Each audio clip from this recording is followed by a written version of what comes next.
പരിപാടിയൊന്നുമില്ല, ഇങ്ങനെ ഇരിക്കണ്. കാര്യം പറ. ഓ ഫ്രീ ആണ്. കല്യാണോ? ആരാടാ? കുഞ്ഞമ്മയുടെ മോളുടെ. ആ ശരി, എവിടെ വെച്ച്? വൈക്കോ? Long long long to long bye bye. ഭയങ്കര ദൂരടാ, എന്നൊക്കെ പോണാ. പ്രത്യേകിച്ച് നമുക്ക് അറിയാത്തൊരാള്. നിന്റെ കുഞ്ഞമ്മയുടെ മോളെന്ന് പറഞ്ഞാലും അല്ല അങ്ങനെയല്ലേ, ഞാൻ ചുമ്മാ ഇതിനങ്ങ് പറഞ്ഞതേ ഉള്ളൂ. ഇനിയിപ്പോ എന്താ പോവല്ലോ. വലിയ മാറ്റമൊന്നുമില്ല. ശരിടാ, അപ്പൊ പോയേക്കാം.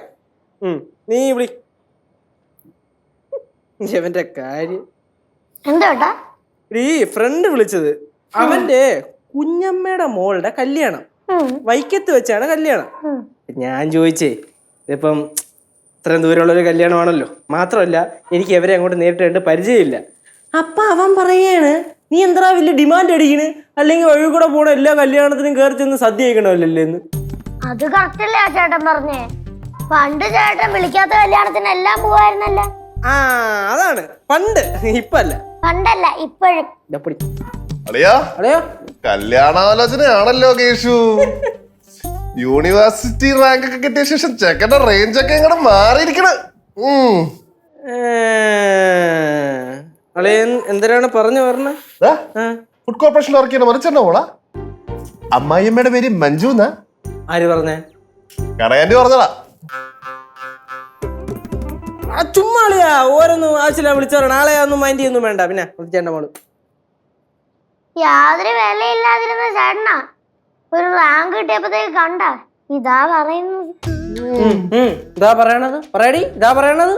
ബാക്കി പറഞ്ഞാലേ ശരിയാക്കും. ബാക്കി അളിയാ, എന്റെ അമ്മായിയമ്മയായിട്ട് നമ്മുടെ അമ്മൂമ്മ ഫോണിൽ സംസാരിക്കണു. പോലെ എവിടുന്നു അമ്മായിമ്മ പോലും. വന്നൊരു കാര്യം ചോദിക്കട്ടെ, എന്തര്? നിനക്ക് ഈ മറിച്ചേട്ടനെ അറിയാ? എനിക്കൊന്നും അറിഞ്ഞൂടാ. കണ്ട എപ്പോഴോ കണ്ട ഒരു ഓർമ്മ. മറിച്ചേട്ടന്റെ മോളെ അറിയൂ? കണ്ടിട്ടുണ്ടോ? ഒരു തവണ അമ്പലത്തിൽ പോയപ്പോ കണ്ട, ദൂരെ കൂട്ടി കണ്ടു. മോള് സുന്ദരിയാ? സുന്ദരിയാണെങ്കിൽ എന്തല്ലെങ്കിൽ എന്തെന്തളിയാ? അല്ല, ഇനിയിപ്പൊ എന്തൊക്കെ പറഞ്ഞാലും ചിന്തിച്ചാലും 4 വർഷം ശേഷേ കല്യാണം ഉള്ളേ. ചുമ്മാളിയാ, അവർ ചുമ്മാ കണ്ട് സംസാരിച്ചിട്ടുണ്ടോ കൂട്ടത്തിൽ എങ്ങാണ്ട് പറഞ്ഞത്. ആളെയും ചുമ്മാ ഇതൊക്കെ പിടിച്ചോണ്ട് വരാനായിട്ട്. എന്ത് അതുപോലെ കനകാന്റി പറഞ്ഞു, ഈ പെണ്ണേ അത്യാവശ്യം സ്വത്തൊക്കെ ഉള്ള കൂട്ടത്തിലെയാ. ഇനി ഇപ്പൊ പടവലത്ത് പോയി അവിടത്തെ പറമ്പിൽ കിളച്ച ശേഷം ഭാര്യ വീട്ടിലെ പറമ്പിൽ പോയി കിളയ്ക്കാം. ഫുള്ള് കിള തന്നെ കിള. ആഗ്രഹിച്ച പോലെ ഒരു കർഷകനായല്ലോ, എനിക്ക് അത് മതി. ചേട്ടാ, ഭാര്യ വീടാന്നും പറഞ്ഞ ഉഴപ്പല്ലേ? അമ്മായിയപ്പന്റെ കയ്യിന്ന് അമ്മായിയമ്മയുടെ കയ്യിന്ന് നല്ലത് കിട്ടും. അളിയാ, ഇനിയിപ്പൊ ഭാര്യ വീട്ടിൽ നിന്ന് ഭാര്യയുടെ അച്ഛനോ അമ്മയോ ഒരു അടി തരികയാണെങ്കിൽ അങ്ങ് കൊള്ളുക. എന്നിട്ട് പട്ടിയെ പോലെ അവിടെ അടിമ പണി കിടത്ത് അങ്ങ് കിളക്കുക.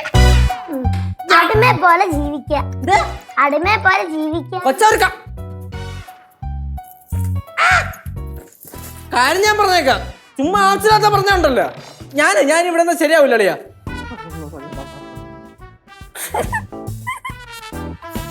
ഞാൻ